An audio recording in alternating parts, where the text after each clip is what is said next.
आधुनिक भारत के इतिहास के सीरीज में आपका स्वागत है। आज मैं एक नया विषय लेकर आया हूँ, जिस विषय का नाम है अवध का विलय और अंग्रेज़ों की भारत में सीमांत नीति। इस टॉपिक के अंतर्गत हम पढ़ेंगे कि अंग्रेज़ों ने अवध की विजय किस प्रकार की और उसका विलय जो किया गया था वो द्वेषपूर्ण और उनके छल की एक नीति थी। इसी टॉपिक में ब्रिटिश ईस्ट इंडिया कंपनी ने किस प्रकार भारत के सीमांत क्षेत्रों से अपनी फॉरेन पॉलिसी बनाई थी। फॉरेन पॉलिसी में हम पढ़ेंगे किस प्रकार ब्रिटिश ईस्ट इंडिया कंपनी ने नेपाल की विलय की अपने क्षेत्र में और नेपाल से अपने राजनयिक संबंध स्थापित किए। ब्रिटिश ईस्ट इंडिया कंपनी की अफगान नीति क्या थी और ब्रिटिश सरकार ने अफगानिस्तान को जीतने के लिए कौन कौन सी पॉलिसी का इस्तेमाल किया। इसी के अंतर्गत हम तिब्बत को, बर्मा आदि देशों के साथ भारत के कैसे राजनयिक संबंध थे, इस टॉपिक पर चर्चा करेंगे। इस विषय के अंतर्गत हम देखेंगे कि अवध का विलय ब्रिटिश ईस्ट इंडिया कंपनी ने किस प्रकार किया और उस पर कौन से आरोप लगाए। क्योंकि पूर्व क्लासों में आप देख चुके हैं कि जो बक्सर के युद्ध के बाद इलाहाबाद की संधि हुई थी, उस इलाहाबाद की संधि में अवध के नवाब शुजा-उद-दौला ने वो सारी शर्तें मान ली थी जो ब्रिटिश ईस्ट इंडिया कंपनी ने उस पर थोपी थी।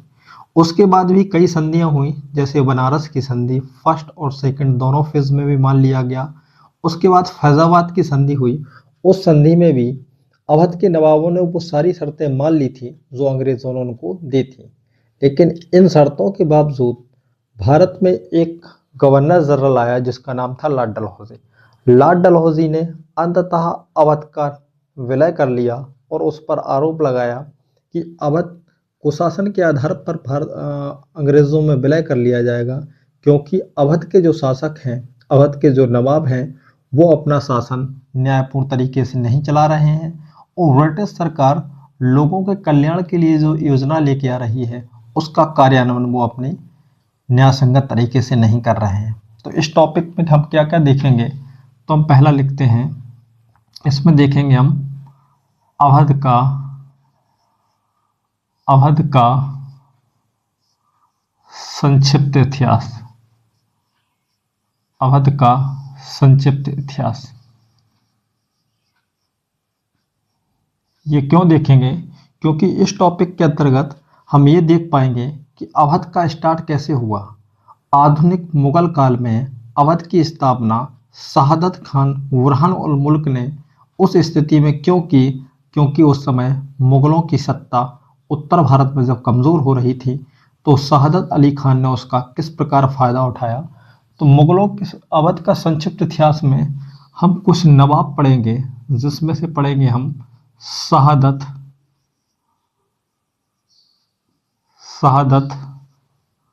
अली खान।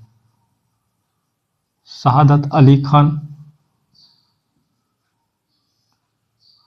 उसके बाद पढ़ेंगे हम सफदरजंग को।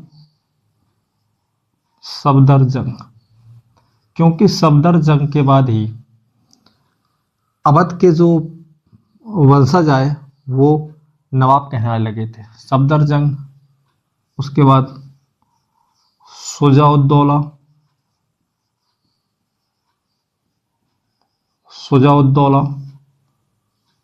आसफ-उद-दौला,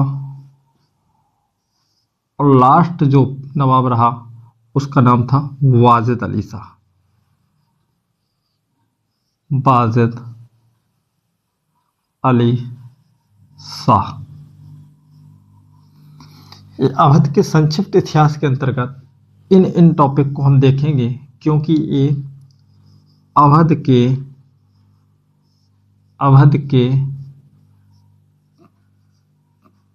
प्रमुख नवाब हैं।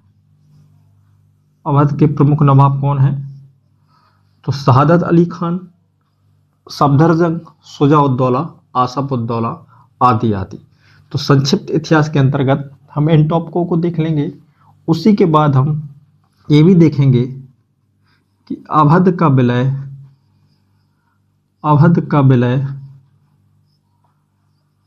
विलय क्यों किया गया,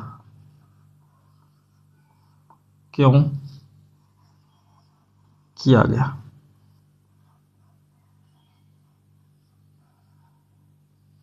अगर इन बिंदुओं पर हम प्रकाश डाल लेंगे तो हमारा ये टॉपिक लगभग समाप्त हो जाएगा कि अवध का इतिहास इस प्रकार का रहा, आदि आदि। जब हम अवध की बात करते हैं तो अवध का सबसे पहले हमें ये जानना है कि अवध का क्षेत्र कौन सा रहा।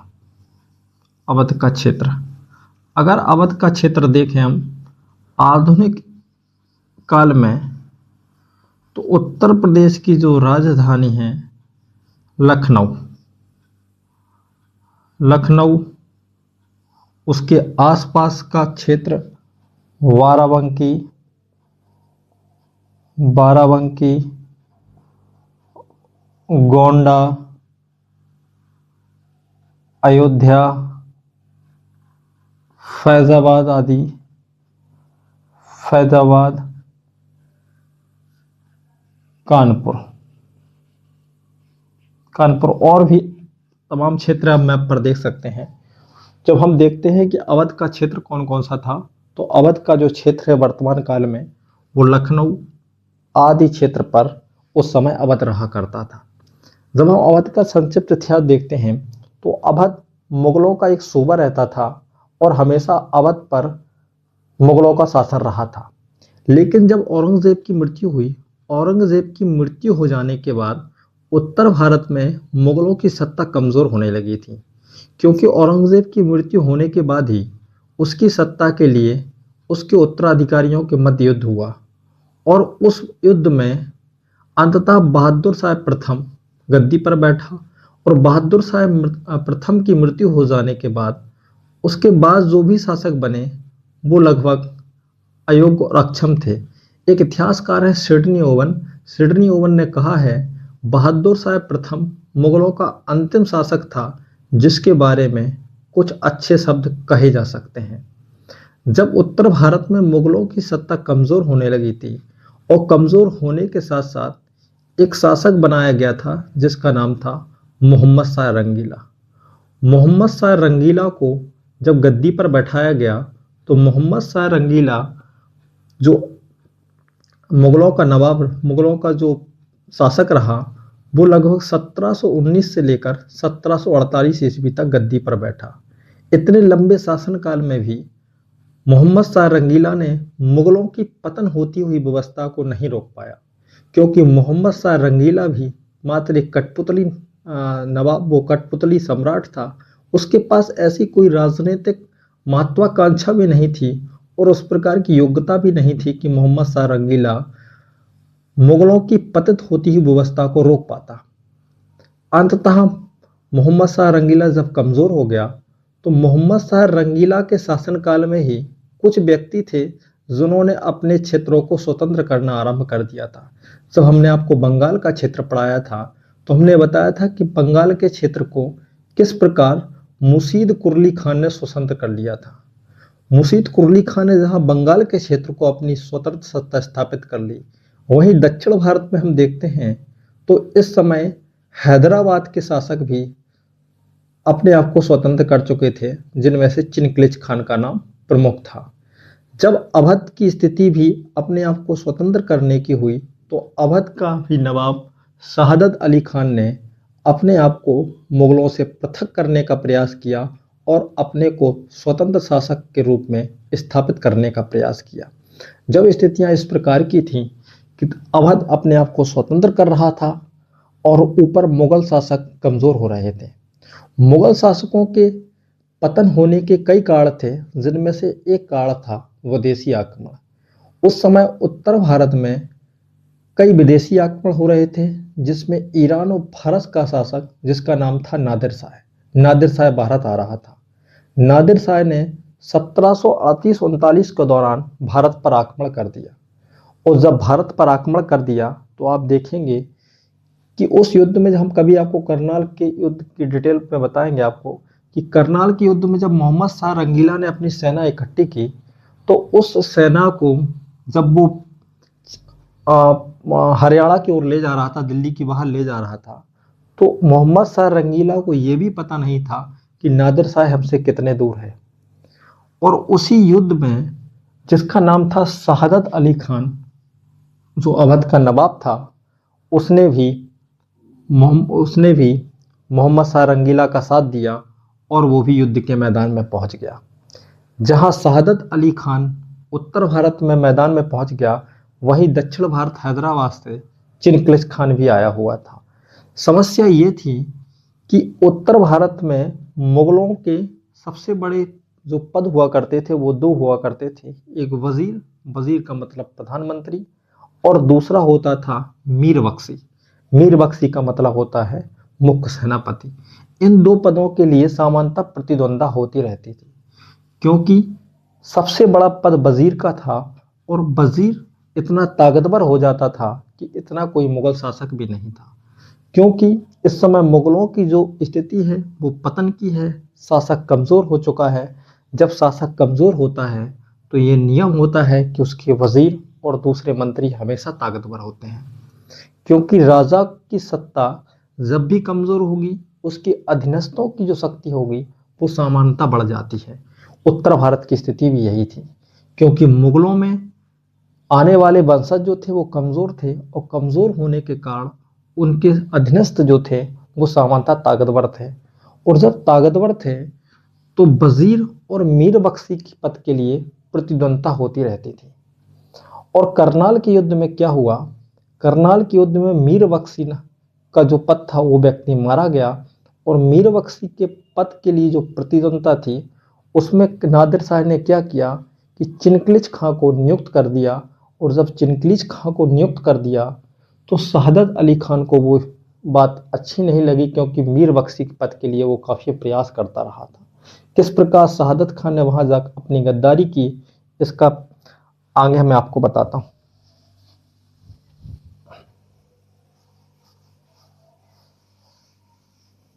अवध का संक्षिप्त इतिहास। अवध के संक्षिप्त इतिहास में सबसे पहला नाम लिखेंगे हम शहादत अली खां। शहादत अली खान, शहादत अली खान। शहादत अली खान ही अवध का संस्थापक है। अवध की सत्ता की स्वतंत्र व स्वायत्त सत्ता की स्थापना करने वाला कौन है, तो वो है शहादत अली खान। शहादत अली खान। और शहादत अली खान ने ये सत्ता कब स्थापित की है, तो ये स्थापित की है 1722 ईस्वी में। 1722 ईस्वी में शहादत अली खान ने अवध को स्वतंत्र कर लिया।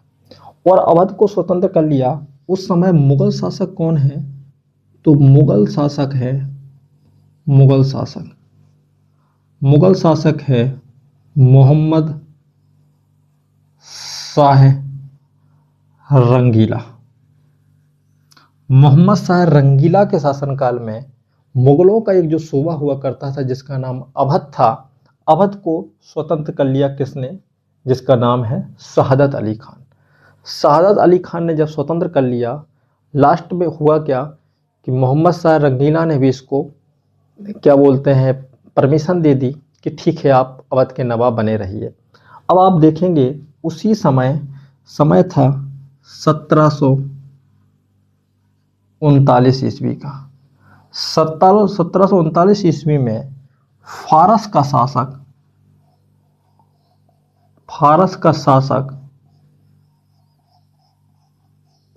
शासक जिसका नाम है नादिर शाह। नादिर शाह ने मुगलों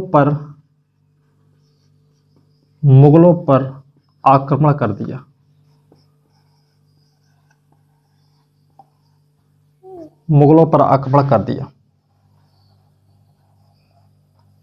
और इस युद्ध का नाम हुआ करनाल का युद्ध।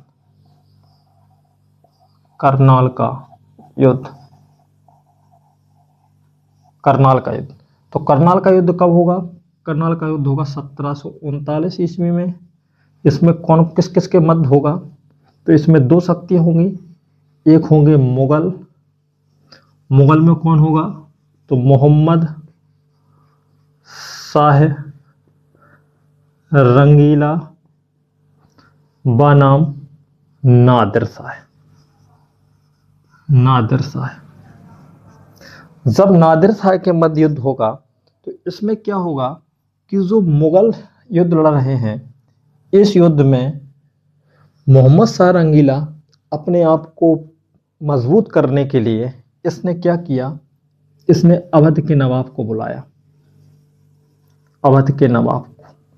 अवध का नवाब कौन है? तो यही है जिसका नाम है शहादत अली खान। शहादत अली खान। शहादत अली खान। शहादत अली खान आया। वहीं हैदराबाद से एक नवाब आया जिसका नाम था हैदराबाद का नवाब, हैदराबाद का नवाब चिनकलेज खान। चिनकलेज खान। क्योंकि चिनकलेज खान ने दक्षिण भारत हैदराबाद के क्षेत्र में एक स्वतंत्र सत्ता की स्थापना की थी जिसका नाम था हैदराबाद। जब नादिर शाह युद्ध में खड़ा हुआ है, शहादत अली खान अवध का नवाब और हैदराबाद का नवाब चिनकलेज खान तीनों आकर मिल गए और तीनों ने संयुक्त रूप से मोहम्मद शाह रंगीला के समक्ष एक कड़ी चुनौती उत्पन्न की। लेकिन इस युद्ध को देखकर आपको आश्चर्यचकित होगा कि ये युद्ध जो था कुछ घंटों ही चला। कुछ घंटों क्यों चला? इस युद्ध की थोड़ा पृष्ठभूमि समझिए। जब नादिर शाह भारत में आक्रमण कर रहा है और उसने दिल्ली की ओर कूच किया, तो मोहम्मद शाह रंगीला को इस बात का आभास ही नहीं था कि नादिर शाह किस स्थान पर है। जब ये दोनों सेनाएं संयुक्त चली जा रही थी और नादिर शाह ने जब शहादत अली खान के नेतृत्व में चल रही एक सेना के पार्ट पर आक्रमण कर दिया, तब मोहम्मद शाह रंगीला को इस बात का पता लगा कि नादिर शाह से हमारी सेना की टक्कर हो चुकी है। और हुआ क्या, उसी में शहादत अली खान को बंदी बना लिया गया।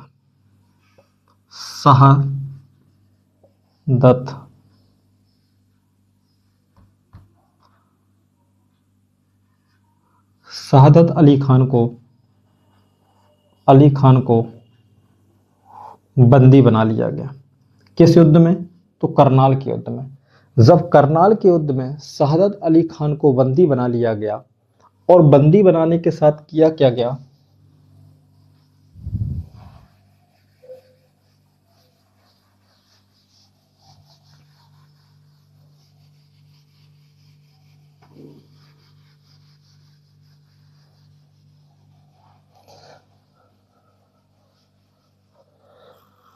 करनाल के युद्ध जो हो रहा है,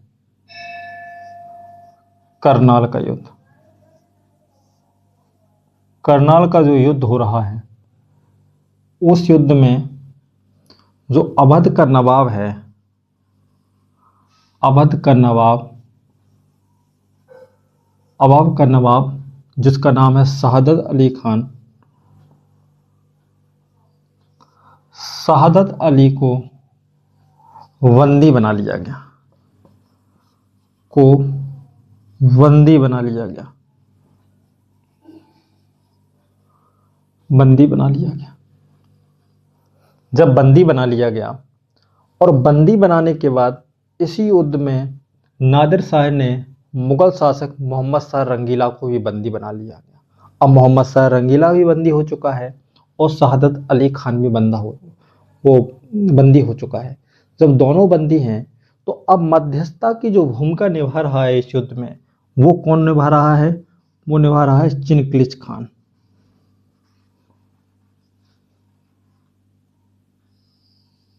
चिनकलेज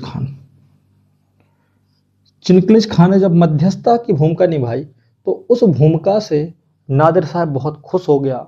और नादिर शाह जब खुश हो गया तो उसने मुगलों का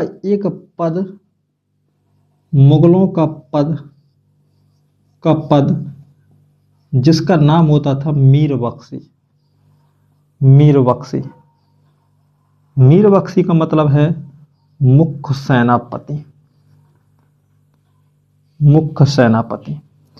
मीर बख्शी का पद किसको दे दिया? तो वो दे दिया उसने चिंगलिज खान को। क्योंकि चिंगलिज खान को इसलिए दे दिया कि मोहम्मद शाह रंगीला जब करनाल के युद्ध में हारा तो मुगलों की सत्ता का अंत करके अब नादिर शाह ही शासक बनने वाला था। अब नादिर शाह के हाथों में पूरी सत्ता की बागडोर भी थी और सारे राइट्स भी थे। लेकिन अब एक संधि होगी जिसमें चिंगलिज खान ने एक महत्वपूर्ण भूमिका निभाई। चिंगलिज खान ने मुगल शासक मोहम्मद शाह रंगीला और करनाल के युद्ध में भाग लेने वाले नादिर शाह के मध्य एक संधि कराई और इस संधि में यह कहा गया कि नादिर शाह वापस चला जाएगा लेकिन उसको 50 लाख रुपए चाहिए। 50 लाख, 50 लाख रुपए लेगा तो नादिर शाह दिल्ली तक नहीं आएगा और दिल्ली से पहले ही लौट जाएगा। इस 50 लाख की शर्त पर मोहम्मद शाह रंगीला मान गया और उसने कहा कि 20 से 30 लाख रुपए मैं अभी दे दूंगा। उसके बाद जब नादिर शाह की सेना वापस जाएगी तो 10-10 लाख की किस्तों में ये पैसा दे दिया जाएगा और नादिर शाह इस बात के लिए भी इच्छुक हो गया और मोहम्मद शाह रंगीला। लेकिन अब क्या हुआ, जो अवध का नवाब शहादत अली खान था, जो अभी तक नादिर शाह का बंदी था, इसने जाकर नादिर शाह से मुलाकात की और मुलाकात कर कर इसने वो गद्दारी का पर्चा दे दिया जो शायद अभी तक भारतीय इतिहास में ऐसा कोई गद्दारी का जो उदाहरण था वो मिला नहीं था। अभी तक इतिहास पे युद्ध होते रहे थे और उन युद्धों में किसी न किसी प्रकार की गद्दारी और दोष के कारण लोगों ने गद्दारी की थी, लेकिन इसका उदाहरण तो एक तुच्छ श्रेणी का ही था। जब शहादत अली खान गया और शहादत अली खान ने शहादत अली खान ने शहादत अली खान ने अली खान ने नादिर शाह से मुलाकात की। नादिर शाह से मुलाकात की मुलाकात की और कहा कि आप मात्र 50 लाख रुपए में एक क्या बोलते संधि कर रहे हैं और जिसमें आपको 20 से 30 लाख रुपए मिल रहे हैं। अगर आप दिल्ली पर आक्रमण करें, अगर आप दिल्ली चले, क्योंकि अभी वो दिल्ली से पहले ही लौटना चाहता था, अगर आप दिल्ली चलेंगे तो आपको 20 करोड़ रुपए भी मिल सकता है। 20 करोड़ रुपए भी मिल सकता है। जो डिसीजन मात्र 50 लाख में लिए गए थे, अब शहादत अली खान ने अपनी मूर्खता और एक पद के लालच में नादिर शाह को यह विश्वास दिला दिया कि अगर मैं दिल्ली जाऊंगा तो मुझे ये राशि 50 करोड़ भी मिल सकती है। इसलिए नादिर शाह ने कहा ठीक है, मैं दिल्ली चलता हूं और शहादत अली खान ने इस बात की गारंटी ले ली कि 20 करोड़ रुपए मैं दिलवाऊंगा आपको। 20 करोड़ रुपए की जब गारंटी ले ली, अब गारंटी क्यों ले ली? क्योंकि शहादत अली खान जानता है कि इतना पैसा मिल जाएगा। और शहादत अली खान ये कार्य क्यों कर रहा है? क्योंकि उसको मीर बख्शी का पद नहीं मिला। क्योंकि करनाल के युद्ध में मुगलों का जो मीर बख्शी का पद था वो व्यक्ति मारा गया था और मीर बख्शी के पद पर चिंगलिज खां की नियुक्ति कर दी। इस बात से शहादत अली खान नाराज हो गया और नाराज होने के कारण इसने अंततः नादिर शाह से यह कह दिया कि आप दिल्ली चलिए, दिल्ली में आपको इतना पैसा मिलेगा। इसलिए नादिर शाह जो है वो अब दिल्ली आया। दिल्ली आया। अब मुगलों की जो सत्ता थी वो धूमिल हो चुकी थी और उनकी सारी पद और प्रतिष्ठा और जो इज्जत आज तक भारत में बनी हुई थी वो सब खत्म हो चुकी थी। क्यों खत्म हो चुकी थी? क्योंकि मुगलों की सत्ता जिस सेना और जिस तोपखाना के लिए और एक बड़ी उपलब्धि के लिए जानी जाती थी, उसको धूमिल में मिला दिया था किसने? नादिर शाह ने। क्योंकि मुगल शासक स्वयं बंदी बना लिया गया था और हार भी चुका था। इसलिए जब नादिर शाह दिल्ली आया तो मुगलों का अंत कर दिया गया, मुगल सत्ता का अंत कर दिया। मुगल सत्ता का अंत करके नादिर शाह के नाम के कुतबे पढ़वाए गए। कुतबे पढ़वाए गए। ये क्या होता है, एक शरीयत की व्यवस्था होती है, जब भी कोई शासक बनता था तो उसके नाम के मुद्रा ढलवाई जाती थी, ऐसे कई कार्य किए जाते थे। अब दिल्ली की सत्ता पर जो नया शासक बैठा वो नादिर शाह था, और मोहम्मद शाह रज़ीक़ुल्लाह को हटा दिया गया। अब लेकिन नादिर शाह को चाहिए था पैसा, और पैसे की शर्त थी 20 करोड़। जब शहादत अली खां से ये कहा गया कि आप मुझे 20 करोड़ रुपए ला के दीजिए, और जब शहादत अली खां पर इस बात का प्रेशर बनाया गया, तो शहादत अली खान ने अपनी आत्महत्या कर ली। आत्महत्या कर ली। आत्महत्या कर ली। इसलिए शहादत अली खां का अंत हो गया। और शहादत अली खां की मृत्यु हो जाने के बाद सफदरजंग के हाथ में सत्ता आई। सफदरजंग ने कुछ पैसा दिया, कुछ पैसा दिया, और कुछ पैसा दिया। उसके बाद नादिर शाह ने दिल्ली के लोगों को भी लूटा, और लूटने के बाद कई हत्याएं भी करवाईं, और अंततः नादिर साहब दिल्ली से लौट गया, और मोहम्मद शाह रंगीला को दोबारा से सत्ता में बैठा गया, और उसने फिर मोहम्मद शाह रंगीला के नाम के कुतबे पढ़ाए, और दिल्ली के लोगों को इस बात का आदेश दिया कि मोहम्मद शाह रंगीला की वो बात माने। इसी स्थान पर मोहम्मद शाह रंगीला को नादिर शाह ने सचेत किया था कि दक्षिण भारत में जो चिनकलिस खां है ये बहुत महत्वाकांक्षी है, यह एक हद से भी ज़्यादा महत्वाकांक्षी है, और ये मुगल सत्ता के लिए एक बड़ी चुनौती भी स्थापित कर सकता है। इसलिए नादिर शाह चला गया, और चले जाने के साथ ही शहादत अली खान की भी मृत्यु हो चुकी थी। अब जो नया वजीर बना हुआ था वो बना हुआ था सफदरजंग। तो हम थोड़ा सफदरजंग के बारे में भी जानेंगे।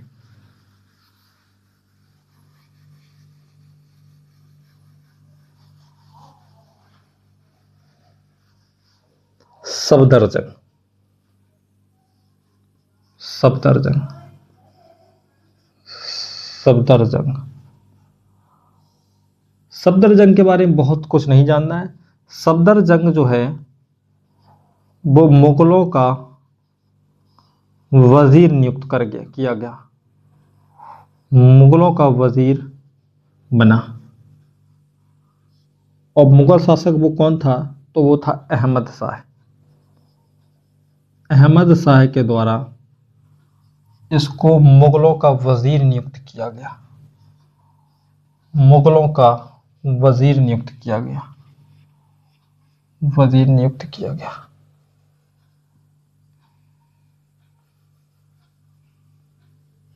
बनाया गया।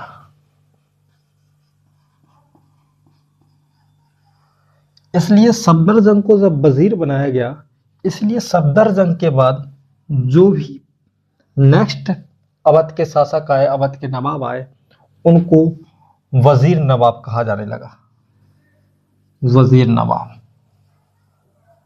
इसलिए आप समझ गए होंगे कि अब इनके जो नेक्स्ट वंशज होंगे वो कौन किस किस के नाम से जाने जाएंगे, तो वो जाने जाएंगे वजीर नवाब के नाम से। शहादत खान की मृत्यु हो जाने के बाद, सफदरजंग की मृत्यु हो जाने के बाद अब जो नया वजीर बनेगा, जो नया नवाब बनेगा, वो कौन बनेगा, तो वो बनेगा शुजा-उद-दौला।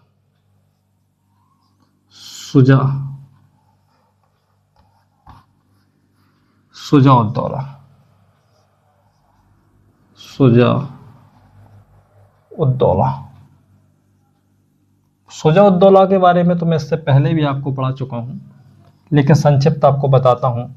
शुजा-उद-दौला जब अवध का नवाब बना, उसी समय एक भारतीय राजनीति में बहुत क्रांतिकारी परिवर्तन आया। वो क्रांतिकारी परिवर्तन क्या था कि अंग्रेजों ने 1757 ईस्वी में प्लासी का युद्ध जीत लिया, और प्लासी का युद्ध जीतने के बाद जो बंगाल का नवाब हुआ करता था, उस सिराज-उद-दौला को हटाकर अपने अधीनस्थ या अपने एक चाटुकार जिसका नाम था मीर जाफर को गद्दी पर बैठाया था। लेकिन मीर जाफर जब ब्रिटिश ईस्ट इंडिया कंपनी की मांगों को पूरा नहीं कर पाया, तो उन्होंने मीर जाफर को पद से हटा दिया और मीर कासिम को पद पर बैठा दिया। क्योंकि मीर कासिम ने यह वादा किया था कि ब्रिटिश ईस्ट इंडिया कंपनी मुझसे जितना भी पैसा मांगेगी या मुझसे जितनी रियायतें मांगेगी, मैं वो सब आपको उपलब्ध कराऊंगा। अंततः मीर कासिम को अंग्रेजों ने बंगाल का नवाब बना दिया था। जब उनको बंगाल का नवाब बना दिया गया, लेकिन मीर कासिम एक योग्य व्यक्ति था और इसने कई परिवर्तन किए, जिसमें एक परिवर्तन यह था कि उसने बंगाल की कैपिटल को बदल दिया था और कैपिटल को मुंगेर लाया था।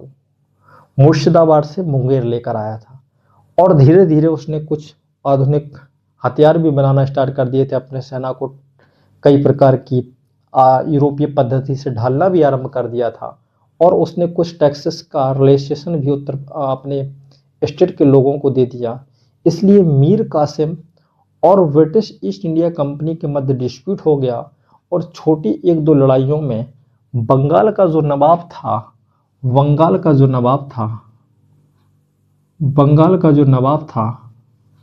जिसका नाम था मीर कासिम बंगाल से भागा और कहाँ आ गया? वो आ गया अवध में। अवध का नवाब कौन है? तो अवध का नवाब है शुजाउद्दौला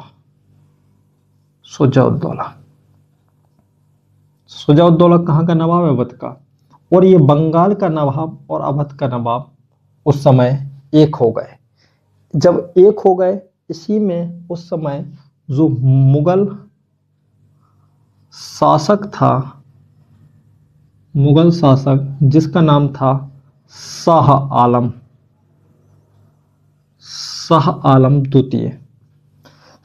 द्वितीय समय उत्तर प्रदेश में था। इसलिए मीर कासिम, शुजाउद्दौला और शाह आलम ने एक त्रिकोण बना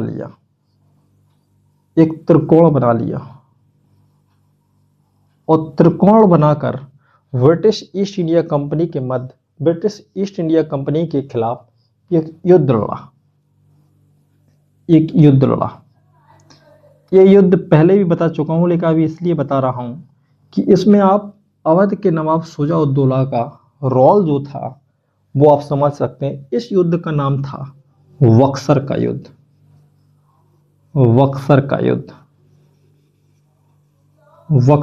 ये कब लड़ा जा रहा है? 1764 ईस्वी में। इस युद्ध में बक्सर का युद्ध किस किस के मध्य लड़ा जा रहा है? तो आप जानते हैं कि अंग्रेज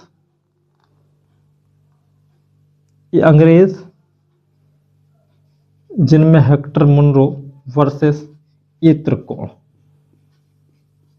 कौन त्रिकोण? तो ये त्रिकोण। ये युद्ध हुआ और इस युद्ध में ये तीनों का त्रिकोण हार गया। और जब ये हार गया तो अब स्थिति बहुत खराब होने वाली थी। तब ब्रिटिश ईस्ट इंडिया कंपनी ने इन लोगों पर दबाव देकर एक संधि कराई थी, जिसका नाम था इलाहाबाद की संधि।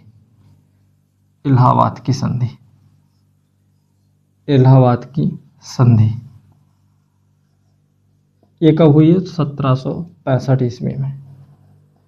इस इलाहाबाद की संधि में ही अवध के नवाब पर यह दबाव डाला गया कि इलाहाबाद का नवाब अपना इलाहाबाद और कड़ाह का क्षेत्र, इलाहाबाद आधुनिक प्रयागराज, इलाहाबाद और कड़ा क्षेत्र किसको दे दे? तो वो दे दे मुगल शासक को। क्यों दे दें? क्योंकि इसी युद्ध के बाद ब्रिटिश ईस्ट इंडिया कंपनी के द्वारा मुगल शासक को अपना अधीनस्थ बना लिया गया था और अपना अधीनस्थ बनाने से, अपने पेंशनकर्ता बनाने के बाद इलाहाबाद और कड़ा का क्षेत्र इसलिए दे दिया गया जिससे मुगल शासक अपना जीवन यापन कर पाए। इसलिए आप समझिए कि शुजाउद्दौला ने फिर ब्रिटिश ईस्ट इंडिया कंपनी की एक वो शर्त मान ली और इस शर्त के बाद ही अवध और अंग्रेजों के मध्य मित्रता हो गई। मित्रता का ये युग जो आरंभ हुआ, ये 1764 से हुआ और 1856 ईस्वी तक चलता रहा। इतने लंबे इतिहास में जो लगभग 90 वर्षों का रहा, उस 90 वर्षों में अवध ने वो सारे कार्य किए जो ब्रिटिश ईस्ट इंडिया कंपनी ने उनको सौंपे हुए थे। अब देखिए, यहीं जब शुजाउद्दौला के सामने ये शर्त रखी गई, इसलिए शुजाउद्दौला ने इस शर्त को स्वीकार कर लिया। शर्त के बदले में ब्रिटिश ईस्ट इंडिया कंपनी ने अवध का विलय नहीं किया और अवध के शासक को, अवध के नवाब को शासन करने दिया गया। लेकिन ब्रिटिश ईस्ट इंडिया कंपनी की शर्तें वही थी कि ब्रिटिश ईस्ट इंडिया कंपनी ने इसके यहाँ कुछ सेना को नियुक्ति कर दी, कुछ सेना की नियुक्ति कर दी गई, कुछ सेना इसके यहाँ भेज दी गई और ये शासन चलता रहा। लेकिन कुछ सालों के बाद फिर एक गवर्नर आया जिसका नाम था वॉरेन हेस्टिंग्स। वॉरेन हेस्टिंग्स ने और अपना नियंत्रण स्थापित करने के लिए अवध के एक नई शर्त लगाई जिसका नाम था बनारस की संधि। बनारस की संधि, बनारस की संधि। बनारस की संधि के दो फेज हैं। एक फेज जो है वो है 1773 और एक फेज है 1775। ये दोनों जो है वो अवध के नवाब से ही की जाएंगे, लेकिन यहाँ नवाब बदल जाएगा। बनारस की जो संधि की, तो बनारस की संधि किस किस के मध्य हो रही है? तो शुजा-उद-दौला बनाम Shuja-ud-Daula versus Warren Hastings. Warren Hastings, Warren Hastings के मध्य हुई। और वॉरेन हेस्टिंग्स ने ये शर्त रखी कि आपको इलाहाबाद और कड़ा का क्षेत्र वापस दे दिया जाएगा। वो क्षेत्र क्योंकि कुछ समय पहले अवध के नवाब ने मुगल शासक शाह आलम द्वितीय को दिया था, इसलिए इस शर्त के अनुसार अब क्या था, इलाहाबाद और कड़ा का क्षेत्र वापस दे दिया गया। किसको दे दिया गया? मुगल शासक को। इसके बदले में मुगल शासक ने इस युद्ध के बाद अवध के नवाब ने क्या किया कि अवध के नवाब ने वॉरेन हेस्टिंग्स की एक हेल्प की, और वो हेल्प थी रोहिल्ला युद्ध। रोहिल्ला युद्ध, रोहिल्ला युद्ध में अवध के शासक ने हेल्प की। किसकी की? ब्रिटिश ईस्ट इंडिया कंपनी की। इसलिए आप देख रहे हैं कि बनारस की संधि के अनुसार अब अवध का नवाब रोहिल्ला युद्ध में ब्रिटिश ईस्ट इंडिया कंपनी का हेल्प करेगा। अर्थात अब फिर अवध के नवाब ने वो शर्त मान ली जो ब्रिटिश ईस्ट इंडिया कंपनी चाहती थी। इसके बाद कुछ और संधि हुई जिसमें फैजाबाद की संधि हुई। उस फैजाबाद की संधि को भी अगर आप लिखना चाहें तो लिख लीजिए, फैजाबाद की संधि।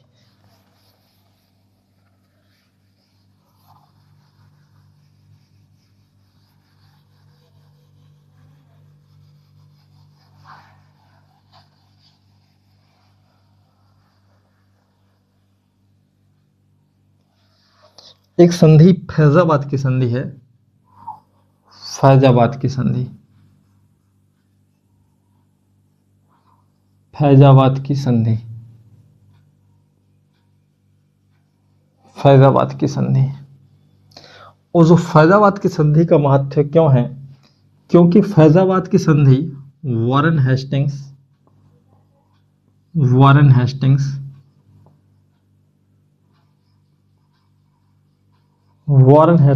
वर्सेस, अब नवाब बदल चुका था, शुजा-उद-दौला के स्थान पर था आसफ-उद-दौला। ये फैजाबाद की संधि ही थी। इस संधि के अनुसार, फैजाबाद की संधि के अनुसार ही अवध की बेगमों से, अवध की जो बेगम होती थी, बेगमों से वॉरेन हेस्टिंग्स ने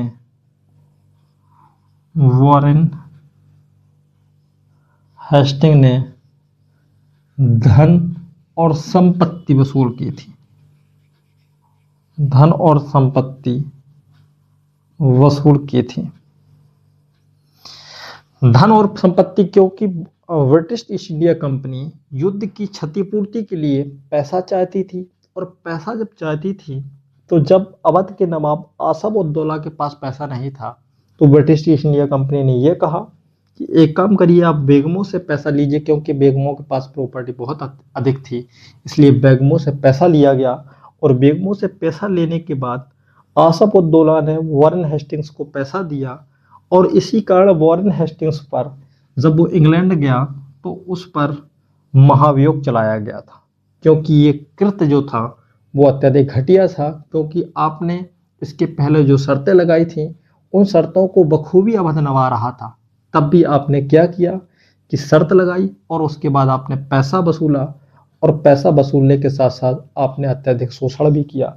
इसी युद्ध में बनारस का क्षेत्र, इसी संधि के अनुसार बनारस का जो क्षेत्र था, बनारस का जो क्षेत्र था, बनारस का क्षेत्र, बनारस का क्षेत्र जो अभी तक किसके हाथों में था? अवध के हाथों में था। लेकिन अवध ने अब इसको ब्रिटिश ईस्ट इंडिया कंपनी को सौंप दिया था,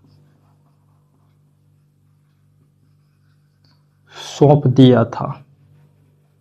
जब ब्रिटिश ईस्ट इंडिया कंपनी को सौंप दिया तो बनारस का क्षेत्र जब ब्रिटिश ईस्ट इंडिया कंपनी के हाथों में गया तो बनारस के क्षेत्र के जो भी स्थानीय शासक थे वो अब किसके नियंत्रण में आ चुके थे? तो वो आ चुके थे ब्रिटिश ईस्ट इंडिया कंपनी के नियंत्रण में। इसलिए आप ये समझिए,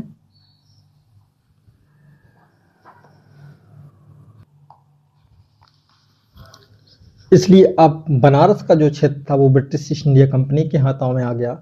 इसलिए बनारस में चित्त सिंह का आप विद्रोह आगे के इतिहास में दे सकते हैं। आसफ उद्दौला के शासनकाल में ही, अब इसको आप छोड़िए, जब आसफ उद्दौला था, आसफ उद्दौला,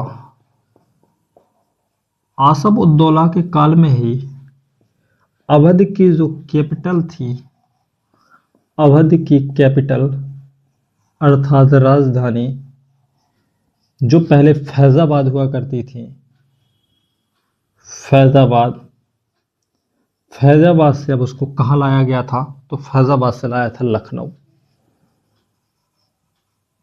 इसलिए लखनऊ में जो भी इमारतें हैं उसमें से अधिकांश आसफ उद्दौला के द्वारा बनाई गई, जिसमें से प्रमुख है लखनऊ का इमामबाड़ा,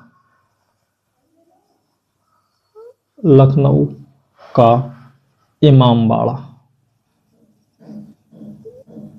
लखनऊ का इमामबाड़ा किस व्यक्ति के द्वारा बनाया गया? तो वो बनवाया गया था आसफ उद्दौला के द्वारा। आसफ उद्दौला के द्वारा इमामबाड़ा का निर्माण कराया गया था। अब आगे आप देखेंगे कि ब्रिटिश ईस्ट इंडिया कंपनी के द्वारा जितनी भी शर्तें लगाई जा रही थी उन शर्तों को लगभग अवध ने अभी तक स्वीकार कर रखा था। लेकिन एक गवर्नर आया जिसका नाम था Lord Dalhousie, Lord Dalhousie. Lord Dalhousie जब गवर्नर आया तो लॉर्ड डलहौजी ने एक नीति अपनाई थी जिस नीति का नाम था हड़प या डॉक्ट्रिन ऑफ लैप्स या गोद निषेध का नियम, गोद निषेध नियम। इस नियम में उसने क्या किया कि वो प्रांत या वो रियासतें जो अभी तक ब्रिटिश ईस्ट इंडिया कंपनी के अधीन जी रही थी, उसने कहा कि यदि उस शासक के या उस रियासत के शासक को अपना खुद का वैध पुत्र नहीं होगा तो उसको किसी प्रकार के दूसरे बालक को गोद लेने का अधिकार नहीं होगा जिससे वो अपना नया वारिस बना सके। इसी के अकॉर्डिंग उसने कई रियासतों का अपने में विलय कर लिया था, जो मैं इसके प्रीवियस क्लास में आपको बताया हूँ, जिसमें उसने सतारा, नागपुर, उदयपुर, बाघाट, झांसी आदि क्षेत्रों को अपने ब्रिटिश क्षेत्र में लाया था। लेकिन चूंकि इसमें बाजिद अली शाह वैध वारिस भी था, इसलिए बाजिद अली शाह के रहते हुए भी जब अंग्रेजों की ये नीति अवध पर कार्य नहीं की तो अवध ने यह कहा कि ब्रिटिश ईस्ट इंडिया कंपनी के द्वारा अवध के कल्याण के लिए जो योजना चलाई जा रही हैं वो अवध का नवाब सही तरीके से लागू नहीं कर रहा है और अवध में कई प्रकार के दंगे फसाद हो रहे हैं, कई प्रकार का अराजकता का माहौल है। इसलिए कहा जाता है कि कुशासन के आधार पर अवध का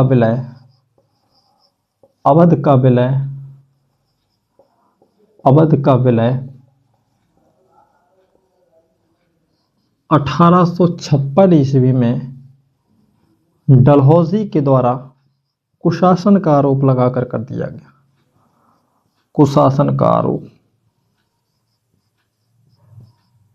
आरोप लगाकर अवध का विलय कर लिया गया। वाजिद अली शाह इस समय बालक था, इसलिए जब वाजिद अली खां बालक था वो इसका विरोध नहीं कर पाया। इसलिए आप देखेंगे जब 1857 की क्रांति होगी तो वाजिद अली शाह की माँ, जिनका नाम बेगम हजरत महल है, वो उस युद्ध में एक सक्रिय भूमिका निभाएंगी और 1857 में लखनऊ की तरफ से वो नेतृत्व करेंगी। इस प्रकार देखिए, अंग्रेजों ने अपने दोषपूर्ण कपट की उस नीति के द्वारा अब अवध का विलय भी कर लिया था। उस अवध का विलय कर लिया था जो अभी तक अंग्रेजों की सामंताधीनता में रहा था और वो सारी शर्तें मानी थी जो सामंता ब्रिटिश ईस्ट इंडिया कंपनी ने लागू की थी। इसलिए इस टॉपिक के अंतर्गत आपने सभी डायमेंशन को देखा कि अवध का इतिहास कैसे रहा, उसका विलय किस प्रकार रहा। अब इसी टॉपिक को हम आगे बढ़ाएंगे और इसमें एक नया विषय लेकर आएंगे जिस विषय का नाम होगा अंग्रेजों की सीमांत नीति। और इस सीमांत नीति में हम ये पढ़ेंगे कि अंग्रेजों की सीमांत नीति किस प्रकार की थी। अंग्रेजों की सीमांत नीति।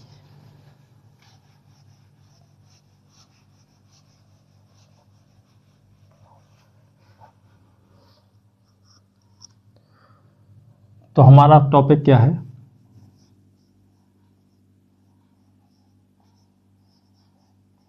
अंग्रेजों की सीमांत नीति। सीमांत नीति। इस सीमांत नीति में हम क्या क्या पढ़ेंगे? सीमांत का मतलब होता है कि उस समय भारत के आसपास के जो क्षेत्र थे, जैसे नेपाल, भूटान, तिब्बत, म्यांमार और अफगानिस्तान, उस अफगानिस्तान के प्रति ब्रिटिश ईस्ट इंडिया कंपनी ने वो कौन सी योजनाएं अपनाई थी जिसके द्वारा हम उनकी सीमांत नीति तय कर पाए। तो इसके अंतर्गत हम लोग क्या क्या देखेंगे? इसके अंतर्गत हम देखेंगे नेपाल,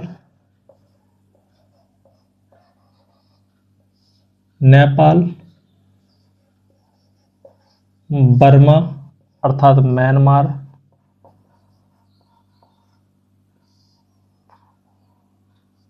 और तिब्बत, और वही अफगानिस्तान।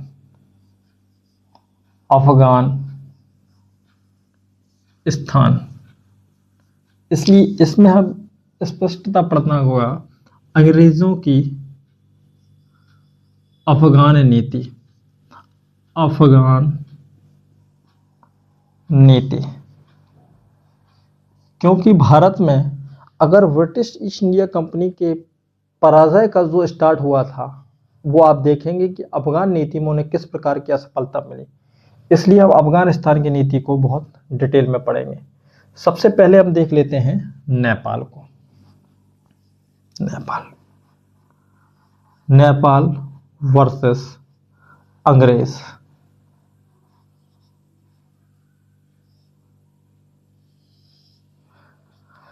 नेपाल का जो क्षेत्र था, नेपाल के संक्षिप्त इतिहास में हम लोगों का नहीं जाना है क्योंकि ये टॉपिक्स के क्वेश्चन जो आते हैं वो सामान्यतः युद्ध से आते हैं। जब नेपाल ने अपना विस्तार आरंभ किया था तो नेपाल ने कई क्षेत्रों पर विस्तार कर लिया था जिसमें गोरखपुर आदि का क्षेत्र भी आ गया था। इसलिए अंग्रेजों ने कार्रवाई करते हुए एक नेपाल युद्ध हुआ, तो जिसको हम बोलेंगे आंग्ल नेपाल युद्ध। आंग्ल नेपाल युद्ध ये कब हुआ? तो ये हुआ 1814 ईस्वी से लेकर 1816 ईस्वी तक। डेविड ऑक्टरलोनी आदि ने अंततः गोरखाओं को पराजित कर दिया और गोरखा जब पराजित हो गए तो गोरखाओं ने और अंग्रेजों ने एक संधि की, जिस संधि का नाम था सुगौली की संधि। सुगौली की संधि। सुगौली की संधि ये कब हुई है? तो ये 1816 ईस्वी में। किस किस के मध्य हुई है? तो आप जान रहे हैं कि एक तरफ होंगे अंग्रेज और दूसरे तरफ होंगे कौन? तो गोरखा अर्थात नेपाल। अंग्रेज वर्सेस गोरखा के मध्य संधि हुई और सुगौली की संधि के बाद यह तय कर दिया गया कि आज से ब्रिटिश रेजिडेंट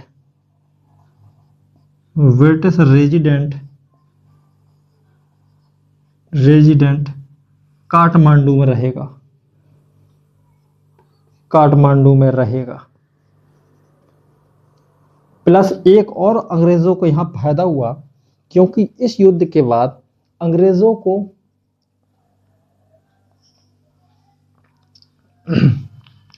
को अपनी सेना में भर्ती करने का अवसर गोरखाओं को मिला। और गोरखा ऐसी एक जाति थी जो अत्यधिक पराक्रमी जाति थी। इसलिए आप देखेंगे कि सुगौली के संधि के बाद अंग्रेजों को एक ऐसे सैनिक मिले जिन्होंने अंग्रेजों की हर परिस्थिति में हेल्प की, चाहे वो आगे चलकर क्या बोलते हैं सिख युद्ध हो या मराठा युद्ध हो। उन सभी युद्धों में 1857 की क्रांति को दबाने में यदि किसी का हेल्प की थी तो गोरखा एंड सिख रेजिमेंट ने की थी। तो गोरखाओं ने इस संधि के बाद जब अंग्रेजी सरकार में भर्ती होने लगे अपनी ऐसी भूमिका निभाई। शायद ही ब्रिटिश सरकार को इससे बहुत फायदा हुआ। अब आप लिख सकते हैं, अब गोरखाओं की अंग्रेजी सेना में भर्ती होना आरंभ हो गया था। इसलिए इस युद्ध के अनुसार आप इतना देख सकते हैं कि नेपाल युद्ध के साथ उनका इतना ही हुआ। इस युद्ध के बाद दूसरा युद्ध कभी हुआ नहीं। तो ये तो हो गए थे नेपाल और ब्रिटिश ईस्ट इंडिया कंपनी के मध्य संबंध। उसके बाद हमें देखना होगा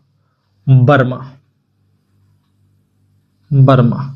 इसी का नाम है म्यांमार। आप मैप में जानते ही होंगे बर्मा म्यांमार। ब्रिटिश सरकार को इन लोगों से 3 युद्ध करने पड़े। इसलिए प्रथम बर्मा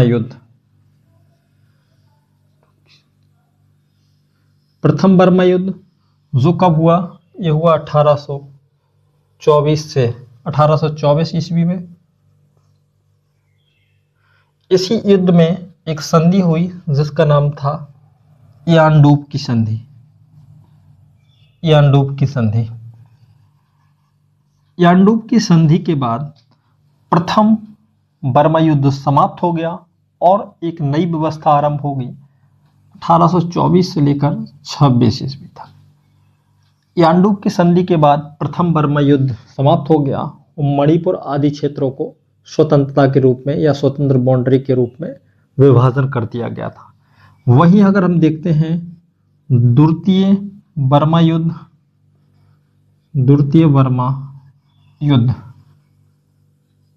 तो द्वितीय बर्मा युद्ध लॉर्ड डलहौजी की आक्रामक नीति का परिणाम था। और इस युद्ध में लॉर्ड डलहौजी स्वयं आगे बढ़ा और 1852 ईस्वी में बर्मा को उसने भारत में मिला लिया। बर्मा के अधिकांश क्षेत्र को भारत के अधीन कर लिया जितनी उसको आवश्यकता थी। इसलिए इसी युद्ध में आप देखिएगा, इसी युद्ध में डलहौजी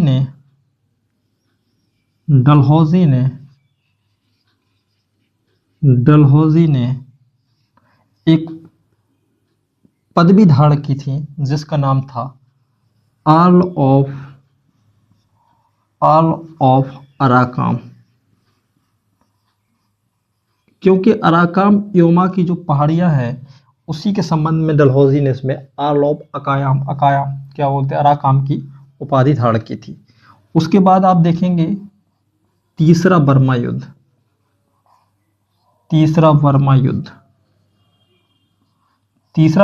कब हुआ? तो तीसरा बर्मा 1885 ईस्वी में 1885 ईस्वी में इस समय गवर्नर कौन था? तो इस समय था डफरिन। डफरिन था और इस समय लॉर्ड हेस्टिंग्स, लॉर्ड एमहर्स्ट था। Lord Amherst. इस प्रकार आप देख रहे हैं कि बर्मा को उन्होंने मिला लिया। वहीं अगर हम तिब्बत के बारे में देखें, तिब्बत को ल्हासा की संधि के द्वारा, ल्हासा की संधि के द्वारा वही ब्रिटिश रेजिडेंट आदि किया गया जब समय था 1904, और गवर्नर था कर्जन, लॉर्ड कर्जन। इस प्रकार आपने देखा कि ब्रिटिश ईस्ट इंडिया कंपनी की सीमांत नीति के अंतर्गत उन्होंने नेपाल का भी विलय कर लिया।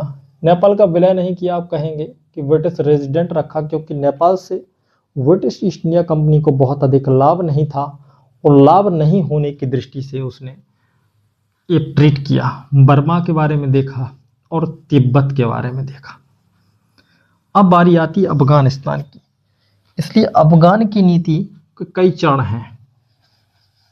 अफगान की नीति के कई चरण हैं, जिसमें आप देखेंगे आक्रामक अग्रसर की नीति, कुशल आक्रमणता की नीति, हस्तक्षेप की नीति, द पॉलिसी ऑफ आइसोलेशन वगैरह। तो हम देखेंगे इस टॉपिक में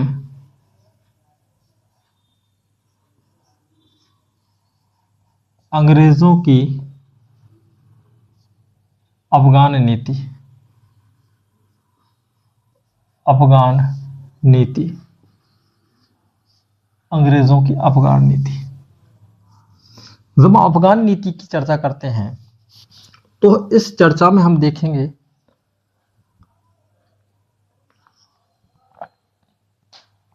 हम ऐसा पाते हैं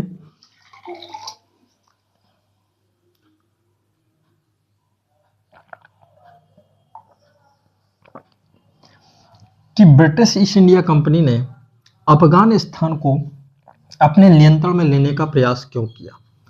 क्योंकि अफगानिस्तान को अगर हम देखें तो भारत और दूसरे देश जो अरब के देश हैं, अगर कोई वैज्ञानिक बाउंड्री या साइंटिफिक बाउंड्री की बात की जाए तो अफगानिस्तान था। इसलिए ब्रिटिश ईस्ट इंडिया कंपनी ये चाहती थी कि यदि हम अफगान को भी अपने नियंत्रण में ले लेंगे तो वहां तो ना तो फ्रांस का भी अपना विस्तार कर पाएगा, ना रसिया अपना विस्तार कर पाएगा। इसलिए ब्रिटिश ईस्ट इंडिया कंपनी ये चाहती है कि किसी भी तरह से हम अफगानिस्तान को अपने नियंत्रण में ले ले। नियंत्रण में लेने के साथ साथ कि अफगानिस्तान को मैं अपने नियंत्रण में ले लूं, उस नियंत्रण से लाभ क्या होगा कि अंग्रेजों के पास एक वैज्ञानिक सीमा बना पाएंगे। वैज्ञानिक सीमा, वैज्ञानिक सीमा। अगर अंग्रेजों को एक वैज्ञानिक सीमा बनाना है तो ब्रिटिश ईस्ट इंडिया कंपनी चाहती है, इसलिए मुझे अफगानिस्तान को अपने नियंत्रण में लाना है। इसलिए अफगानों के नीति के लिए उन्होंने कई नीतियों को अपनाया, जिसमें पहली नीति थी हस्तक्षेप की नीति। हस्तक्षेप की नीति। हस्तक्षेप की नीति, थोड़ा थोड़ा हम नीतियों के बारे में भी जानेंगे। फिर दूसरा युग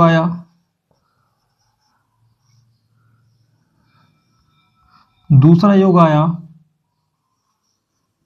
मित्रवत संधि की नीति।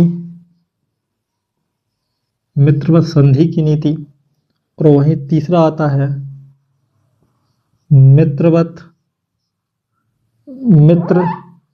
मित्र शासक को बैठाने की नीति। मित्र शासक को बैठाने की नीति।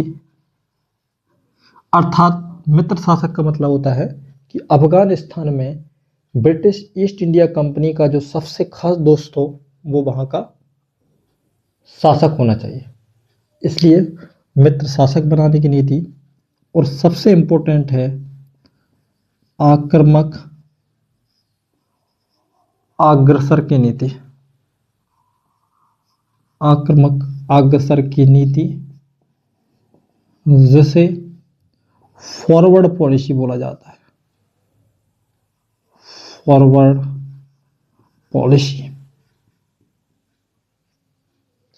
उसके बाद एक और जिसको हम बोलते हैं कुशल आक्रामकता की नीति। इन नीतियों को यदि हम पढ़ लेंगे तो हमारी अफगान नीति कंप्लीट हो जाती है, क्योंकि इन्हीं नीतियों में लगभग अफगानिस्तान के वो सारे डायमेंशन कंप्लीट हो जाते हैं जो हमको चाहिए। अहस्तक्षेप की नीति। अहस्तक्षेप की नीति मतलब होता है आइसोलेशन पॉलिसी, अर्थात हम किसी भी प्रकार का हस्तक्षेप नहीं करेंगे, क्योंकि भारत में जब लॉर्ड वेलेजली था, वेलेजली से लेकर लॉर्ड हेस्टिंग तक इस नीति का अनुसरण किया गया। इस नीति में क्या था, मान लीजिए अफगानिस्तान में कोई दूसरा शासन है। अफगानिस्तान में यदि कोई दूसरा शासन है तो ब्रिटिश ईस्ट इंडिया कंपनी उस शासन में एकदम हस्तक्षेप नहीं करेगी, क्योंकि वेलेजली के शासनकाल में ही फ्रांस अपना विस्तार कर रहा था। और जब फ्रांस विस्तार कर रहा था और खासकर नेपोलियन जब विस्तार कर रहा था, तो उस समय अफगान का महत्व ब्रिटिश ईस्ट इंडिया कंपनी के लिए बहुत अधिक था, क्योंकि वो जानता था कि यदि नेपोलियन ने भारत पर आक्रमण किया तो वो रास्ता सिंध होते हुए अगर होगा तो वो रास्ता जो गुजरेगा वो अफगानिस्तान से ही गुजरेगा, इसलिए अफगान इनके लिए बहुत महत्वपूर्ण जगह हो जाती थी। लेकिन लॉर्ड वेलेजली से लेकर हेस्टिंग ने अफगानों में किसी प्रकार का हस्तक्षेप नहीं किया, और जब हस्तक्षेप नहीं किया तो इस नीति को इसलिए हम बोल देते हैं अहस्तक्षेप, किसी प्रकार का कोई डिस्टर्बेंस नहीं। मित्रवत संधि की इस फेज में ब्रिटिश ईस्ट इंडिया कंपनी ने अफगानिस्तान, काबुल और कंधार में कई अपने मित्रवत मंडल बैठाए, और उन मित्रवत मंडल को जब भेजा गया, ये कहा गया कि आप जाइए और जाकर आप अफगानों से संधि करिए, क्योंकि अफगानिस्तान में रूस और फ्रांस का किसी भी प्रकार का कोई विस्तार ना हो पाए। कहीं ऐसा ना हो कि अफगानिस्तान के जो शासक हैं, अफगानिस्तान के जो अमीर हैं, वो रूस से किसी प्रकार की नज़दीकियां बढ़ा लें, और यदि रूस से उनकी मित्रवत संधि हो गई तो अफगानिस्तान अंग्रेज़ों के लिए खतरा भी उत्पन्न कर सकता है। इसलिए इस फेज में वो क्या करते हैं, मित्रवत संधि के अंतर्गत इस चीज को न्यूट्रल करने का प्रयास करते हैं। अब जो नेक्स्ट संधि होती है मित्रवत शासक बैठाने की नीति, इसमें वो क्या चाहते हैं कि अफगानिस्तान में जिस भी अमीर का शासन रहे उसका शासन ऐसा हो जो अंग्रेजों के अकॉर्डिंग चलता हो, अर्थात हमारा ही कोई पिट्टू, जिस प्रकार उन्होंने बंगाल और बिहार के क्षेत्र में नियुक्त किया था, उसी प्रकार का कोई व्यक्ति जाकर अफगान की गद्दी पर बैठ जाए। इसलिए इन दो नीतियों के बारे में बहुत अधिक हमें नहीं पढ़ना होता है। जो मेन चीज होती है वो होती है आक्रामक अग्रसर की नीति, फॉरवर्ड पॉलिसी, और दूसरी होती है कुशल आक्रमणता की नीति। तो डिटेल में जो हम पढ़ेंगे वो पढ़ेंगे हम आक्रामक अग्रसर की नीति। आक्रामक अग्रसर की नीति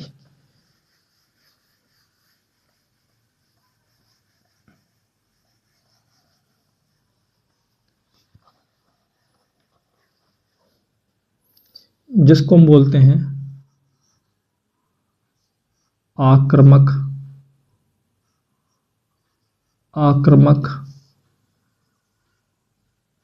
अग्रसर की नीति, अग्रसर की नीति, जिसको इंग्लिश में बोला जाता है फॉरवर्ड पॉलिसी। फॉरवर्ड पॉलिसी, तो इसमें अगर हमें पढ़ना है तो क्या है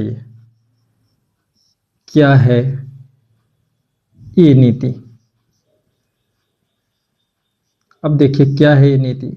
इसमें देखिए, अभी तक अंग्रेजों ने जो अफगानिस्तान के प्रति नीति अपनाई थी वो उस प्रकार की थी, या तो हम हस्तक्षेप नहीं करेंगे, अगर हस्तक्षेप भी करेंगे तो हम कैसा करेंगे कि किसी अपने दूत को भेजेंगे और उस दूत के माध्यम से अफगानियों से हम संधि कर लेंगे, और संधि करने के बाद हम उनसे वही व्यवहार करेंगे जो दूसरे लोग करते हैं, और कहीं ना कहीं हम रूस के जो मित्रता थी, रूस की मित्रता को हम दूर कर देंगे।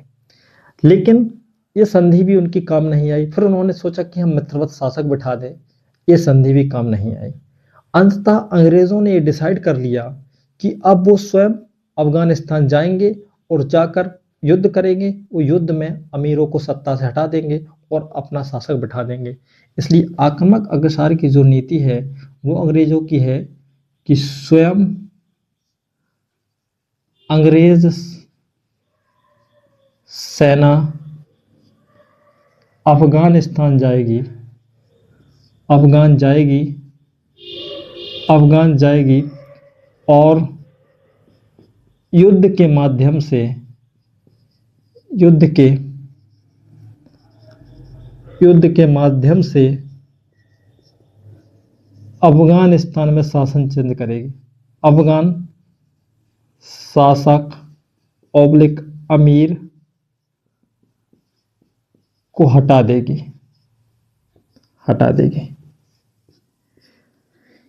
जब हटा देगी तो इस नीति को कौन भारत में ला रहा है? तो इसमें ला रहा है, इसको लागू करने वाले जो लोग हैं, जो गवर्नर हैं, वो कौन हैं? तो ये है लॉर्ड ऑकलैंड। लॉर्ड ऑकलैंड और लॉर्ड रिपन।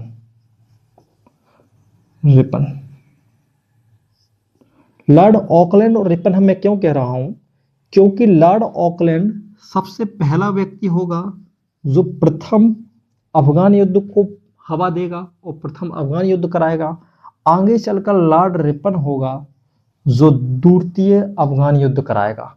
इसलिए दोनों व्यक्ति फॉरवर्ड पॉलिसी के नाम से जाने जाते हैं। क्यों? क्योंकि फॉरवर्ड पॉलिसी के अनुसार ही ब्रिटिश ईस्ट इंडिया कंपनी की सेना ने अफगानिस्तान में आक्रमण कर दिया और प्रथम अफगान युद्ध जो हुआ वो 1839 से लेकर 1842 में होगा, जिसका नेतृत्व कौन कर रहा है? Lord Auckland. जब द्वितीय अफगान युद्ध होगा जो 1878 से लेकर 1880 के बीच में लड़ा जाएगा, उसमें कौन लड़ेगा? लॉर्ड रिपन लड़ेगा। इसलिए दोनों व्यक्ति फॉरवर्ड पॉलिसी को प्रस्तुत करेंगे और फॉरवर्ड पॉलिसी के अनुसार ही लॉर्ड ऑकलैंड और लॉर्ड रिपन का नाम माना जाता है। इसलिए लॉर्ड रिपन तो मान लो 1878 के दौर में आएगा, 1878 के दौर में, और ये आ रहा है कब? 1836 से लेकर 1842 तक ये भारत का गवर्नर रहेगा।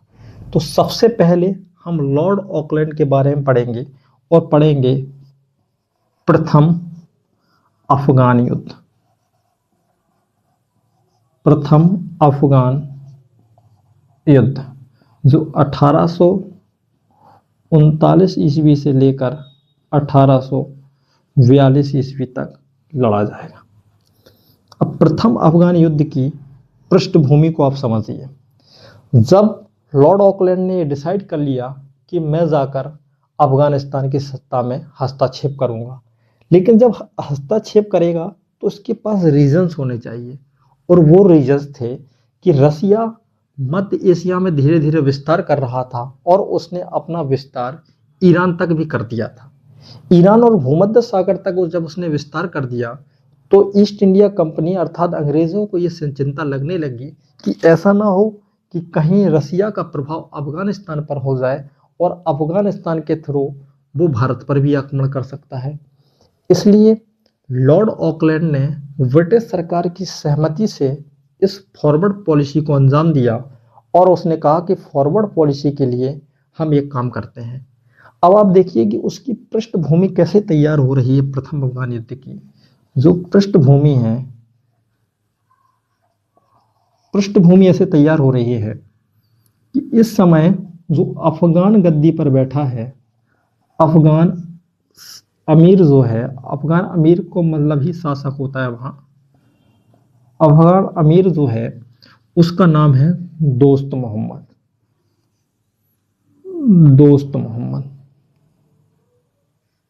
दोस्त मोहम्मद। दोस्त मोहम्मद, दोस्त मोहम्मद कौन है? तो दोस्त मोहम्मद को आप पाएंगे कि दोस्त मोहम्मद इस समय अफगान की गद्दी पर बैठा है। और जब दोस्त मोहम्मद अफगान की गद्दी पर बैठा है तो ये गद्दी पर कैसे बैठा था कि इसने शाह शुजा को गद्दी से हटा दिया था। और शाह शुजा जब गद्दी से हट गया तो ये महाराणा रणजीत सिंह के पास गया और उसने कहा कि आप मुझे काबुल का क्षेत्र वापस दिला दीजिए, इसके बदले में मैं आपको भी कुछ अवसर दूंगा और कुछ आपकी हेल्प करूंगा। इसलिए रणजीत सिंह ने इसके समक्ष कुछ शर्तें रखी थी और पहले इसने शर्त मानने से इनकार कर दिया। और शाह शुजा अफगानिस्तान से भागकर भारत आया और अंत में जाकर अंग्रेजों के संरक्षण में रह रहा था। अंग्रेजों के संरक्षण में अंग्रेजों ने इसको संरक्षण दे रखी थी। इसलिए अंग्रेजों को यह लग रहा था कि हम दोस्त मोहम्मद को हटाकर शाह शुजा को गद्दी पर बैठा देंगे और शाह शुजा जो है वो मेरा आदमी है, इसलिए वो सारी पॉलिसी मेरे अकॉर्डिंग तय करेगा। और अफगानियों को भी इस बात का संदेह नहीं होगा कि शाह शुजा तो चूंकि मेरा ही शासक है, तो अफगानिस्तान के लोग भी इस बात का विरोध नहीं करेंगे। क्योंकि अफगान के जो लोग थे वो सामान्यतः स्वतंत्रता के बहुत प्रिय थे और वो किसी भी ब्रिटिश ईस्ट इंडिया कंपनी या बाहरी सत्ता का अपने क्षेत्र में शासन नहीं चाहते थे, जिससे उनकी जो लिबर्टी थी वो कोई दूसरी सरकार छीन ले और वो उसके अनुसार जीवन जिए। इसलिए शाह शुजा। और दूसरी तरफ आप देखेंगे कि जो अफगानिस्तान का जो क्षेत्र था, उस क्षेत्र का जब विस्तार हो रहा था, उस विस्तार में लाहौर, पेशावर आदि क्षेत्रों को रणजीत सिंह ने अपने नियंत्रण में कर रखा था। और रणजीत सिंह सिंध पर भी अपना अधिकार जमाए हुए थे और वो चाहते थे कि सिंध भी मैं जीत लूंगा। इसलिए ब्रिटिश ईस्ट इंडिया कंपनी के समक्ष यह दुविधा है कि अगर मेरी सेना सिंध से गुजरेगी या पंजाब से गुजरेगी। और पंजाब में रणजीत सिंह का शासन है, और जब पंजाब में रणजीत सिंह का शासन है तो रणजीत सिंह किसी भी स्थिति में ब्रिटिश सरकार को वहां से निकलने का परमिशन नहीं देंगे। तो हमारे पास जो दूसरा विकल्प होगा वो होगा सिंध। उस सिंध के क्षेत्र से ही हम वहां पर निकल सकते हैं। इसलिए आप देखेंगे कि इस पॉलिसी में वो क्या करेंगे कि एक संधि करेंगे जिसको हम बोलते हैं त्रिपक्षीय संधि। त्रिपक्षीय संधि, इस त्रिपक्षीय संधि में कौन कौन लोग हैं? तो इस त्रिपक्षीय संधि में 3 लोग हैं। एक है अंग्रेज अर्थात ब्रिटिश सरकार ही इसमें शामिल है, अंग्रेज। एक में है शाह शुजा, इसी में शाह शुजा, और एक में रणजीत सिंह। रणजीत सिंह ये कब हो रही है? तो ये हो रही है 1838 ईस्वी में। इस संधि का महत्व समझिए। इस संधि में ब्रिटिश ईस्ट इंडिया कंपनी ने कहा कि रणजीत सिंह सिंध पर अपना अधिकार त्याग दें, क्योंकि रणजीत सिंह का यह सपना था कि सिंध को हम एक दिन जीत लेंगे। इसलिए सिंध को जीतने के लिए रणजीत सिंह ने एक सामरिक क्षेत्र पर अपना नियंत्रण भी स्थापित कर लिया था कि यदि कभी आवश्यकता हुई तो सिंध पर हम अपना नियंत्रण जमा देंगे। इसलिए सिंध पर अधिकार त्याग दिए, और अधिकार त्यागने के साथ साथ सिंध, और अगर रणजीत सिंह में किसी प्रकार का कोई डिस्प्यूट हुआ तो इसकी मध्यस्थता अंग्रेज करेंगे। इस बात को रणजीत सिंह ने स्वीकार कर लिया। वहीं शाह शुजा से भी ये शर्त रखी गई कि वो सिंध पर अपने सारे अधिकार त्याग दें। क्यों त्याग दें? क्योंकि शाह शुजा या अफगान शासक सिंध पर अपना दावा करते आए थे, और दावा करने के अनुसार अगर शाह शुजा भी अगर मान लीजिए अफगान शासक बन गया और इसने सिंध पर नियंत्रण करने का प्रयास किया तो भी अंग्रेजों को दिक्कत हो सकती थी। इसलिए शाह शुजा ने भी वो सारे अधिकार त्याग दिए कुछ धन के बदले में। अब त्रिपक्षीय संधि के अनुसार ये तय हो गया कि सिंध पर अधिकार जो होगा नेक्स्ट वो अंग्रेजों को होगा। इसलिए अंततः लॉर्ड ऑकलैंड ने एक और योजना को अंजाम दिया। उसने शाह शुजा से कहा कि मैं ब्रिटिश सरकार की कुछ सेना आपको दे देता हूं और अब सेना लेकर आप जाइए अफगानिस्तान को के दोस्त मोहम्मद को हटा दीजिए, और दोस्त मोहम्मद के स्थान पर आप खुद गद्दी पर बैठ जाइए, जिससे ब्रिटिश सरकार जो होगी वो फ्रंट में ना आकर बैक में काम करेगी और वहां का शासन भी रिप्लेस हो जाएगा। लेकिन ऐसा हुआ नहीं।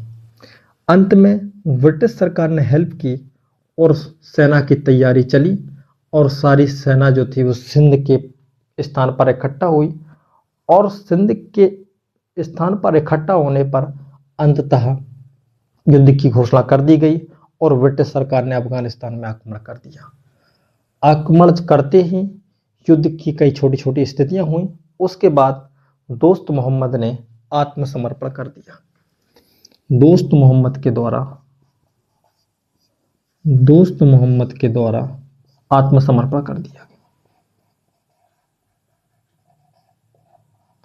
जब आत्मसमर्पण कर दिया तब दोस्त मोहम्मद को ब्रिटिश सरकार ने अरेस्ट कर भारत के क्षेत्र भेज दिया गया और अब अफगान का जो नया शासक था वो कौन था? वो शासक था शाह शुजा था। अब ब्रिटिश सरकार की बल्ले बल्ले हो चुकी थी। अब ब्रिटिश सरकार ने अफगानिस्तान को भी जीत लिया था, लेकिन वो ये नहीं जानते थे कि अफगानिस्तान को जीतना उतना आसान है, लेकिन उस पर नियंत्रण स्थापित करना बहुत ही मुश्किल और दुर्गम होने वाला था। वहीं जब शाह शुजा को वहां शासक नियुक्त किया गया, लेकिन शाह शुजा को नियुक्ति पर वहां की जो लोकल पब्लिक थी, स्थानीय पब्लिक ने बहुत विरोध किया और उन्होंने शाह शुजा को अपना शासक स्वीकार नहीं किया। ब्रिटिश सरकार ने शाह शुजा की शांति और व्यवस्था के लिए और सुरक्षा के लिए कुछ 10-12 हजार लोगों की सेना भी नियुक्त कर दी और ब्रिटिश सरकार की बाकी जो सेना थी वो वापस भारत आ गई, लेकिन 10 से 12 हजार जो सैनिक थे, जैसे एल्फ्रेंस वगैरह, वहीं रहे। जैसे ही ब्रिटिश सरकार के कुछ सैनिक भारत वापस आए, उसके कुछ साल के बाद शाह शुजा की हत्या कर दी गई। शाह शुजा की हत्या के साथ साथ जो ब्रिटिश सेना रखी गई थी उस ब्रिटिश सेना को भी मार दिया गया। सुनते हैं कि अफगानिस्तान से ब्रिटिश सरकार के द्वारा जितने भी अधिकारी और कर्मचारी और सैनिक नियुक्त किए गए थे उन सब की हत्या कर दी गई, कोई भी व्यक्ति नहीं बचा। यहां तक कि सुनते हैं कि दोस्त मोहम्मद को भी छोड़ना पड़ा। अब आपने देखा कि प्रथम अफगान युद्ध अंग्रेजों के लिए किस प्रकार का एक बुरा दिन लेकर आया कि उसकी पूरी सेना मारी गई, शाह शुजा भी मारा गया। अब ब्रिटिश सरकार के नियंत्रण से बाहर हो चुका था अफगानिस्तान, क्योंकि अफगानिस्तान की भौगोलिक स्थिति और वहां की जो स्थानीय पब्लिक थी उसको आप नियंत्रण में नहीं रख सकते थे। क्योंकि दिल्ली सल्तनत में भी जब आप लोधी वंश पढ़ेंगे तो लोधी वंश में आप देखेंगे कि लोधी वंश में जो सिकंदर लोधी होगा, लोधी वंश में जो बहलोल लोधी होगा, बहलोल लोधी एक ऐसा शासन करेगा जो अफगानों के मध्य एक भाईचारा का शासन होगा। अफगानों में प्रमुख की भूमिका तो हो सकती थी, लेकिन कोई राजा या सुप्रीम लीडर की भूमिका नहीं हो सकती थी। क्यों सुप्रीम लीडर की भूमिका नहीं हो सकती थी?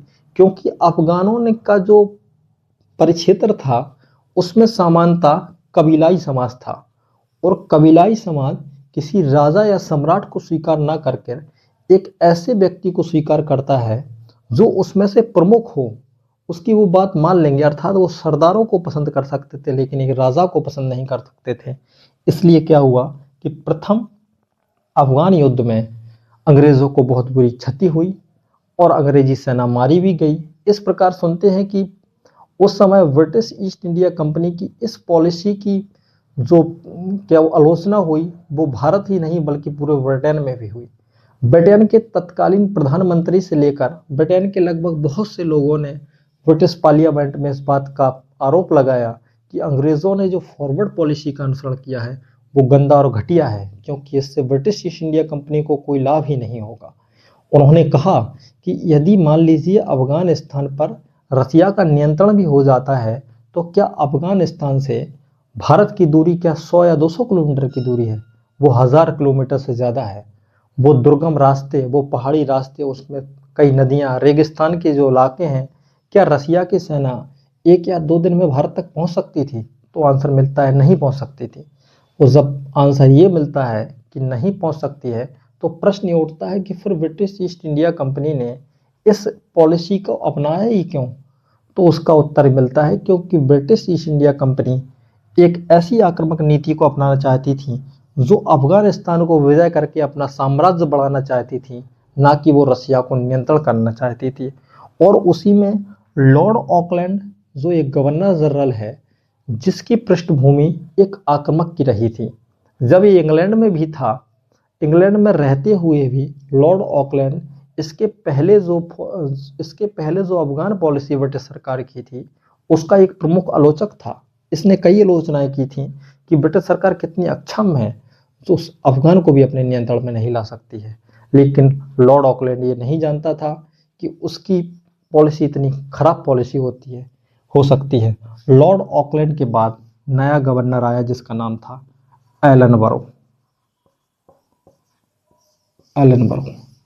एलन बरो ने अंततः अपनी सेना को कुछ वापस बुला लिया और इसी व्यक्ति के द्वारा सिंध का विलय कर लिया गया। इसका परिणाम क्या हुआ कि जो अफगान युद्ध था वो सिंध की धरती से होते हुए गुजरा था और सिंध की धरती पर लड़ा गया था। लेकिन अंततः सिंध के अमीरों ने इतना समर्थन किया ब्रिटिश सरकार का, वो सारी शर्तें मानी जो ब्रिटिश सरकार ने थोपी थी, उनकी सेना का खर्चा भी दिया, पैसे भी दिए, उन पर अधिक टैक्सेस लगाए गए, वो सारे अधिकार सिंध ने स्वीकार किए थे।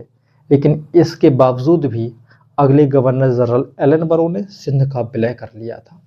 इसलिए ये फॉरवर्ड पॉलिसी का ही परिणाम था। अब आप आगे के क्लास में आगे के टॉपिक में आप देखेंगे, अब अंग्रेज सरकार के समक्ष ये स्थिति हो चुकी थी कि अब वो नहीं चाहती थी कि अब किसी प्रकार का अफगान का हार हमको मिले। और इसी अफगानिस्तान के हार के द्वारा ब्रिटिश सरकार पर ये दाग लग चुका था, जो ब्रिटिश सरकार व्हाइट मैन वर्डन थ्योरी में ये कहती थी कि हम लोग अपराजय हैं, हमको कोई नहीं हरा सकता। अफगानिस्तान ने उनको धूल चटा दी थी। इसलिए आप देखेंगे कि अंग्रेज़ों की जो अफगान नीति थी और आक्रामक अग्रसर की जो नीति थी, फॉरवर्ड पॉलिसी थी, वो लॉर्ड ऑकलैंड के द्वारा अपनाई गई। और लॉर्ड ऑकलैंड की नीति में उन्होंने प्रथम अफगान युद्ध करा दिया। इसके कुछ सालों के बाद, लगभग आप मान लीजिए 35 से 38 सालों के बाद, फिर एक व्यक्ति फॉरवर्ड पॉलिसी अपनाएगा जिसका नाम होगा लॉर्ड रिपन। जब लॉर्ड रिपन फॉरवर्ड पॉलिसी अपनाएगा तो उसमें द्वितीय अफगान युद्ध होगा। इसलिए प्रथम अफगान युद्ध अर्थात प्रथम अफगान युद्ध जो कब हुआ है, तो जो हुआ है 1839 to 1842 ईस्वी। इसलिए प्रथम अफगान और द्वितीय अफगान युद्ध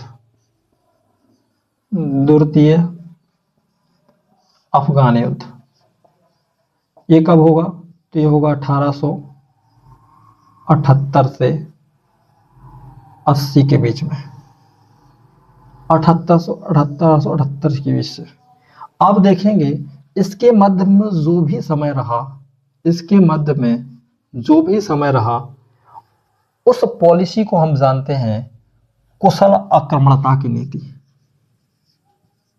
कुशल आक्रमणता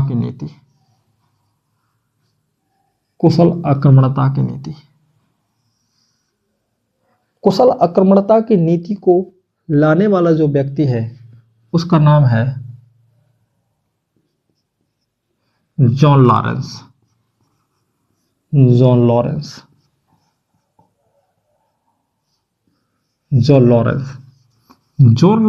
इस नीति का प्रमुख प्रतिपादक है। लेकिन ये जो नीति है वो सामान्यतः लॉर्ड एलन बरो से लेकर लॉर्ड नॉर्थब्रुक तक चलती रही।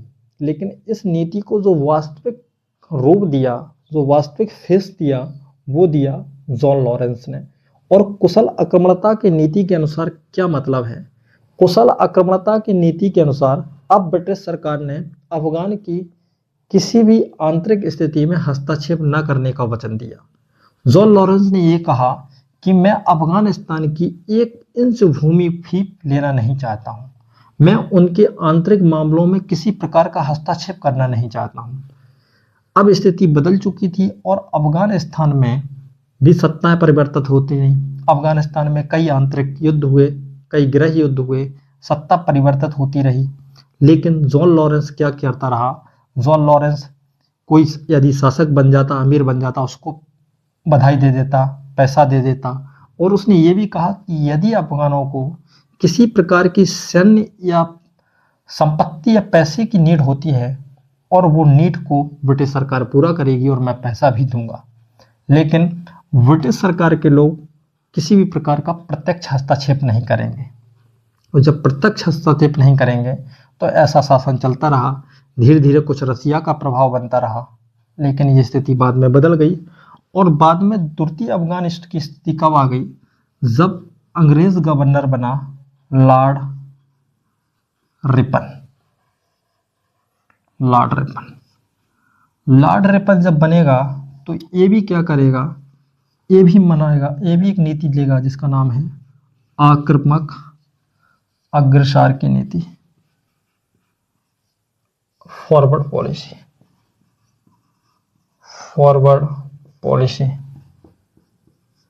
आप फॉरवर्ड पॉलिसी समझ चुके हैं कि फॉरवर्ड पॉलिसी का यूज जब पहले किया गया तो प्रथम अफगान युद्ध हो गया। अब फॉरवर्ड पॉलिसी का यूज दोबारा किया जाएगा तो अब द्वितीय अफगान युद्ध हो जाएगा। इसलिए लॉर्ड रिपन ने दोस्त मोहम्मद के पास कई दूत भेजे, कई शिष्टाचार मंडल भेजे और उससे कई बार कांटेक्ट करता रहा, और अंततः वो ये जान गया कि अब अफगान हमारे हाथ से निकल जाएगा। इसलिए लॉर्ड रिपन ने फिर से अफगानिस्तान में आक्रमण कर दिया और इस बार भी द्वितीय अफगान युद्ध हुआ, और इस युद्ध में अंततः फिर ब्रिटिश सरकार विजयी हुई, और विजयी होने के बाद इसमें एक संधि की गई जिस संधि का नाम था गंडमक की संधि। गंडमक की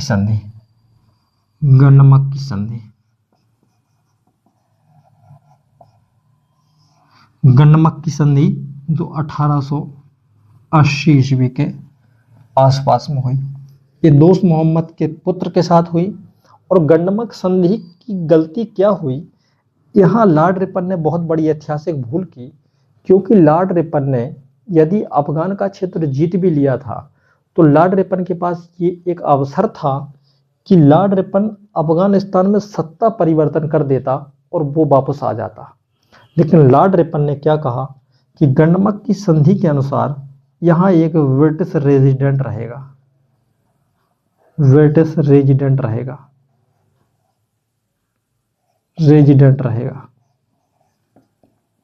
ये लॉर्ड रिपन की कुछ इतिहासकार लिखते हैं कि ये उसकी सबसे बड़ी ऐतिहासिक भूल थी, क्योंकि लॉर्ड रिपन ये भूल चुका था कि फिर अफगान विद्रोह कर देंगे और फिर वो ब्रिटिश रेजिडेंट मारा जाएगा।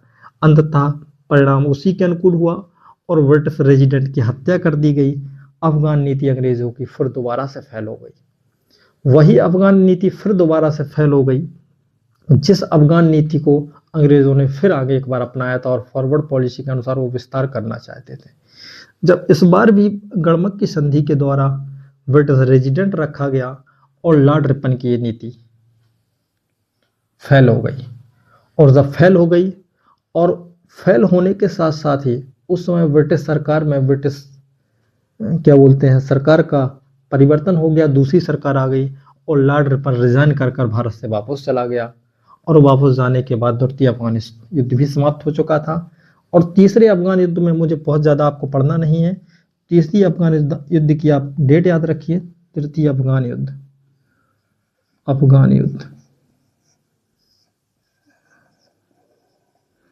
तृतीय अफगान युद्ध जो है वो 1919 ईस्वी में है। इस युद्ध का परिणाम भी कुछ पॉजिटिव मान सकते हैं, क्योंकि इस बार ब्रिटिश सरकार ने कोई रेजिडेंट न नियुक्त करने की शपथ ली और कोई रेजिडेंट नियुक्त भी नहीं किया। इस प्रकार इस टॉपिक में आपने देखा कि किस प्रकार अवध का इतिहास था। अवध का इतिहास एक विस्तृत दृष्टि से हमने स्टार्ट किया शहादत खान बुरहानुद्दीन के साथ, और उसका अंत भी कर दिया। उसी टॉपिक में मैंने आपको सीमांत नीति, जिसमें खासकर मैंने भारत अर्थात ईस्ट इंडिया कंपनी और अफगानों के मध्य किस प्रकार का संबंध रहा, उसमें किस प्रकार फॉरवर्ड पॉलिसी और अन्य पॉलिसियों का उपयोग किया गया। इसलिए थैंक यू।